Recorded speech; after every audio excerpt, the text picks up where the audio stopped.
13 siswa terseret arus di Pantai Drini, Gunung Kidul, dan 4 orang diantaranya meninggal dunia akibat terseret arus retas atau rip current. Di balik keindahan pantai yang kerap kali dijadikan tempat favorit untuk berwisata, ada bahaya besar yang mengancam, salah satunya adalah rip current.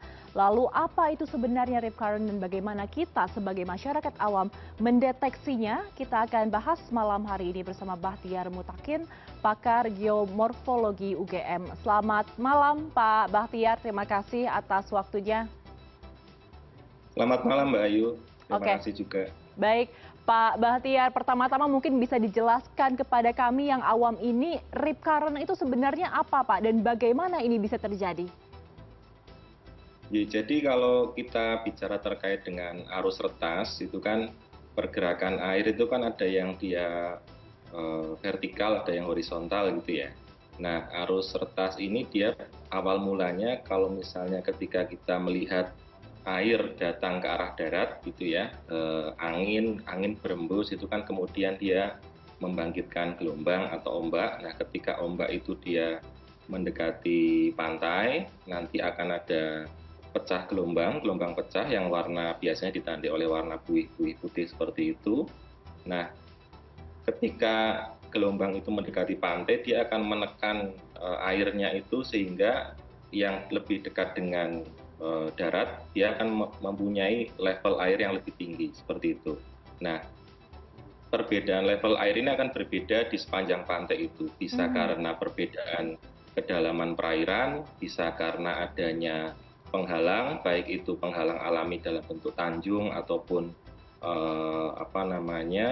jeti atau pemecah gelombang seperti itu, sehingga ada wilayah-wilayah yang dia permukaan airnya lebih rendah. Nah, permukaan air yang lebih tinggi itu menjadi namanya pengumpan atau feeder. Nah, ya, jadi ketika feeder itu kemudian yang lebih tinggi mengalir ke yang lebih rendah, kemudian ada dua feeder bertemu, nah itu kan punya energi yang kuat sehingga itu kemudian kembali ke arah laut melalui, kita menyebutnya sebagai leher arus gitu ya. Leher arus itu yang ditengarai mempunyai kecepatan yang cukup cepat. Pada beberapa penelitian menyampaikan dia bisa sampai lebih dari 5 meter per detik seperti itu.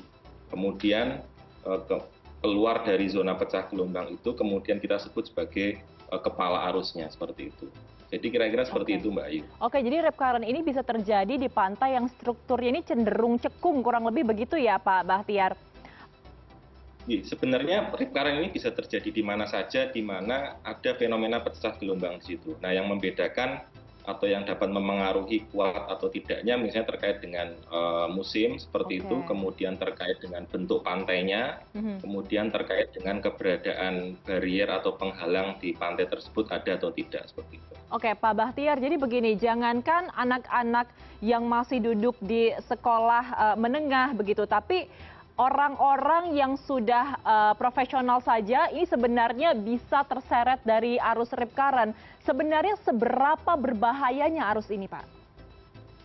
Jadi betul itu. Jadi bahkan perenang yang sudah profesional sekalipun dia bisa terbawa oleh arus retas itu ya. Nah, sebenarnya arus retas ini dia tidak bisa menenggelamkan manusia. Jadi arus retas ini hanya ada di permukaannya saja. Yang mengakibatkan korban atau manusia yang terbawa rip current ini tenggelam adalah pertama dia panik. Jadi intinya ketika beraktivitas di laut itu adalah tidak boleh panik seperti itu. Misalnya Mbak Ayu terbawa atau saya gitu ya, saya terbawa oleh arus retas itu kan secara naluri itu kan saya akan mencoba untuk kembali ke darat ketika saya panik gitu kan.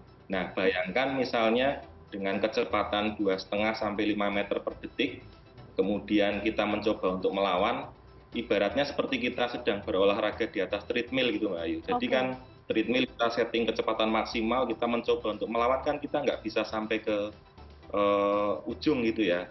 Lama-kelamaan kita akan lelah, nah karena lelah itu kemudian kita tenggelam dan kemudian menjadi korban seperti itu. Jadi perlu diperhatikan bahayanya adalah karena ketika kita panik, kita mencoba untuk melawan, kita kelelahan dan kemudian kita bisa tenggelam seperti itu.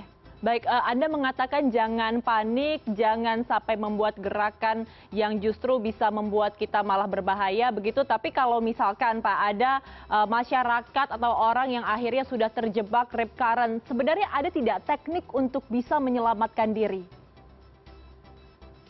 Jadi kalau pertama kita bicara data statistik dulu ya, bahwa kebanyakan korban arus retas ini memang dari beberapa penelitian menyebutkan dia dominan dari siswa dan turis. Oke. Artinya apa?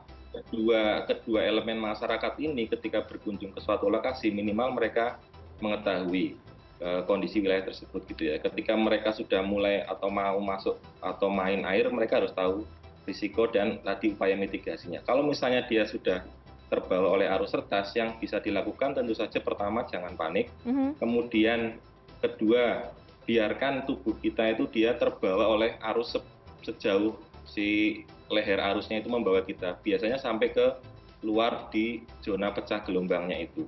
Baru kemudian ketika dia sudah punya energi yang lemah, si arus retasnya itu kita bisa berenang ke kanan atau ke kirinya. Jadi ibaratnya tadi saya sampaikan, ketika misalnya sedang di atas treadmill, yang bisa kita lakukan supaya nggak lelah apa? Kita mundur, kemudian turun atau ke kanan atau ke kirinya treadmill kan. Jadi ibaratnya seperti itu logikanya. Oke, baik Pak Bahtiar. Jadi untuk pantai-pantai yang ada di Indonesia ini berdasarkan data, mana saja pantai yang bisa terjadi rip current, Pak?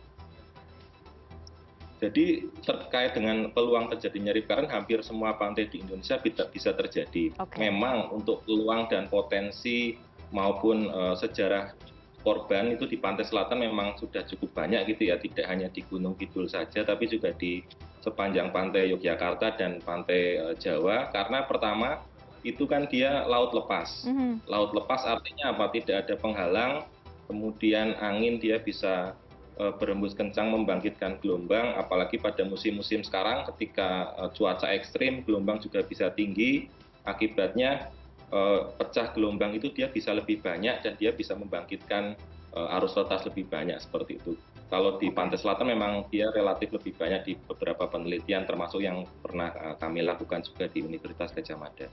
Oke, baik. Kalau Anda mengatakan bahwa hampir semua pantai di Indonesia berpotensi mengalami rip current, jadi untuk kami sebagai masyarakat awam atau mungkin wisatawan juga, bagaimana cara mudahnya, cara sederhananya supaya kita bisa mewaspadai atau mengidentifikasi pantai ini sedang terjadi rip current?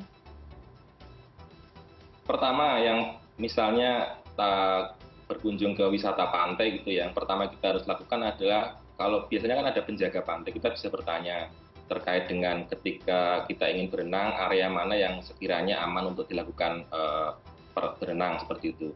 Kalau misalnya kita tidak ada penjaga pantai di sana, kita bisa melihat dari area yang lebih tinggi terlebih dahulu.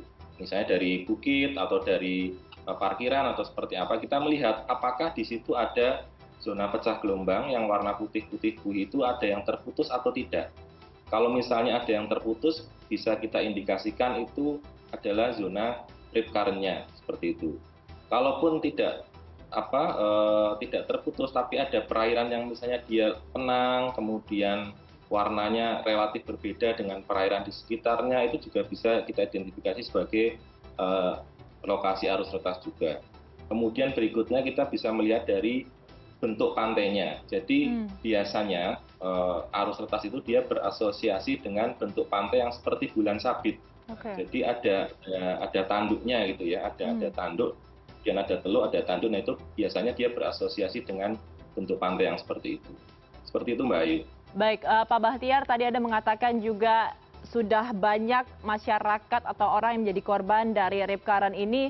Dengan kondisi seperti ini dan dengan banyaknya pantai di Indonesia yang menjadi lokasi wisata, apa sebenarnya yang harus dilakukan pemerintah, baik itu pemerintah pusat dan daerah, serta dari pengelola wisata pantainya itu sendiri agar bisa meminimalisir kasus serupa? Saya pikir kita bisa bergerak bersama-sama gitu ya, dari pemerintah atau pengelola pantai. Saya pikir mereka juga sudah menyediakan misalnya terkait dengan memasang bendera atau memasang tanda-tanda di mana area tersebut dilarang untuk beraktivitas atau berenang seperti itu. Kemudian yang dapat dilakukan berikutnya adalah peningkatan kesadartahuan gitu ya, awareness dari masyarakat atau khususnya turis-turis yang mengunjungi lokasi tertentu gitu. Jadi bisa dari pengelola pantai nanti memberikan informasi, dari turis yang akan berkunjung juga harapannya bisa inisiatif mencari sendiri kira-kira kalau saya ingin berkunjung ke pantai X itu kondisinya seperti apa sehingga dia bisa memitigasi bahaya yang mungkin menimpa dirinya. Kira-kira seperti itu. Saya pikir dari pengelola pantai, dari pemerintah, dari masyarakat bisa bekerja bersama-sama karena ini tidak bisa kita pasrahkan ke satu pihak saja seperti itu. Terima Oke, kasih Mbak Ayu. baik. Jadi dari masyarakat juga dihimbau untuk tetap waspada karena kita tidak tahu ya potensi rip current ini bisa terjadi di manapun, di pantai manapun di Indonesia. Tetap berhati-hati ketika berwisata ya. Terima kasih telah bergabung bersama kami dan juga terima kasih atas penjelasannya Pak Bahtiar Mutakin, pakar geomorfologi UGM. Selamat malam Pak Bahtiar, sehat selalu. Selamat malam Mbak Ayu, terima kasih.